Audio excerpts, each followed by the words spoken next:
that is what must be returned to you in whatever way, you know, that society tends to do that. For a woman, it is her service, right? Her admiration, respect, love, and women even know this. They're just playing weird. Unfortunately, there are some women that can't have children. Every movie script I've ever read, every movie I've ever saw, when a woman cannot give a man children, she cries and said, "I could not give him."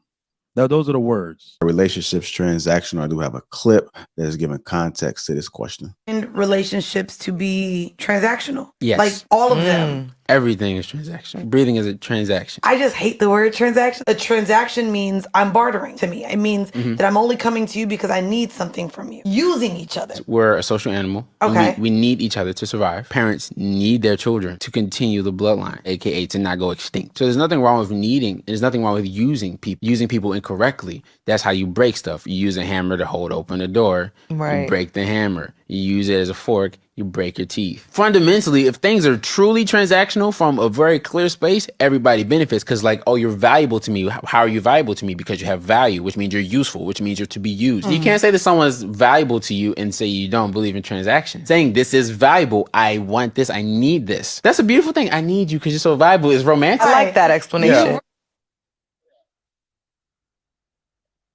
All right. So, talking about transactional, a different point of view, different angle of it. Let's go ahead and dive into it. I'm gonna go to Trigger Mike first on that. All right, bet. Yes, 100% correct. Relationships are transactional. And I think a lot of men have not been taught that. If you grew up listening to the 90s love songs, you think that you're supposed to serve a woman and that is your only purpose in life.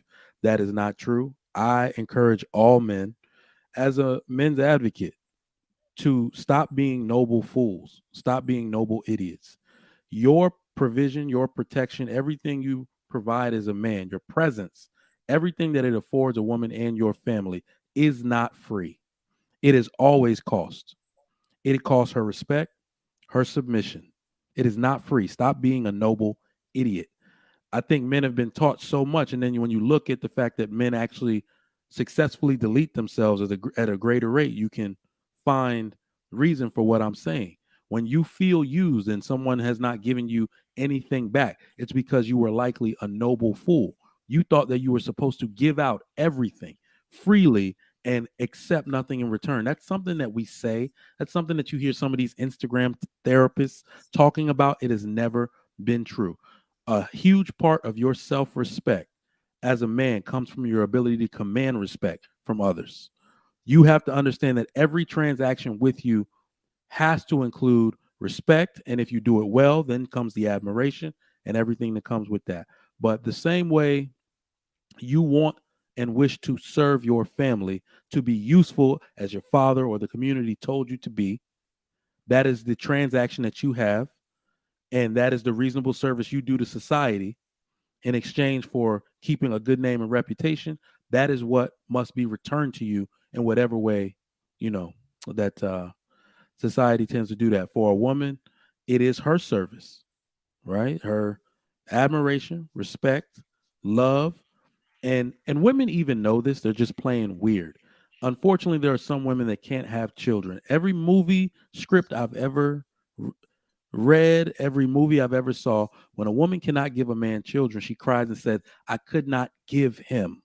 Now, those are the words that she uses because she understands a part of the marital agreement is to further his legacy, his bloodline. So everybody understands to their core, naturally, that relationships are transactional. My mic is muted. I go to Hink, and then I go to Chicago Gorilla. Hink, what are your thoughts about it? Are relationships transactional? Response to the video. Yeah, yeah. I mean, and then after hearing, I guess what the young man was saying, it seriously put a stamps on it for me. I always thought it was, but then I'm like, okay, maybe not. But then just hearing some way he's talking about, give me a different perspective. Yeah, I really think it is. So I think it's always been transactional for women. I guess men are late to the game, realizing that it is. So we was late to the party. Acknowledge it. I think women always knew it was, and that's why they always had that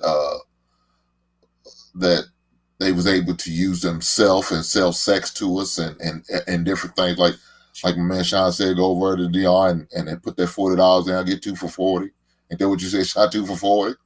So yeah, I believe it is transaction. So I heard. Oh, I know that's right. All right, I'm gonna go to Rilla, then go to Sean. What are your thoughts about it? The relationship's transactional. Man, Sean definitely from over there off like 111th, 114th and Greenwood or something. I mean, not Greenwood. What's that? Longwood. Oh, right. Yep. 116th and half. 116th and half. Shout out to Morgan Park. Yeah, man, it's transactional. Here's the problem, man. We have sullied in our westernized thinking of what relationships should be. We talk about it should be reciprocal, but that's what a transaction is. I give you something and then you render me something in return for what I give you. But most of the times we just concentrate on what I'm giving, right? And then when I don't get value for what I'm giving, then it becomes a lopsided transaction. And that's typically what we tend to focus on. But from the first time that I got into this space and people were talking about I never thought about marriage. I always understood marriage as covenant. I never never considered marriage as a business. But when you think about marriage as a business, it's transactional, right? But even if you think about it as a covenant, I'm giving you something, you're rendering me something of value in return. So yeah, it's relationships are transactional. It's just when it becomes a lopsided transaction is what we tend to focus on. Man, you hit the nail on the head, Rilla. My girl Vivian said, "You can use me, but you can't misuse me," and that gets to what's your value proposition? Whether we're talking about a business relationship or an intimate relationship or a friendship, you know what I'm saying? The best relationships to me are mutually beneficial. Whether it's a strategic partnership in business or it's just your value add. If there's no reason for Sir Hale to interact with me if I don't bring some type of value to him, on some level, whether, and just in general. So for a man, we say we want a woman to be his peace, be his inspiration, to be all these things. That means she adds some value. That means she has a value proposition, right? And so for a man to be the provider and protector, that means you have value. That means it's transactional in nature. For our kids, my daughter's about to be 17. Yeah, she wants things. I have to provide certain things for her. When she texts me and she asks for me to send money, you know what I'm saying? I have to do it because I'm her dad. And if I can't do that, then yeah, in some ways my value is diminished. So yeah, things are transactional, these relationships, and they should be. If a person isn't bringing you any value, then you probably shouldn't be dealing with them in any way.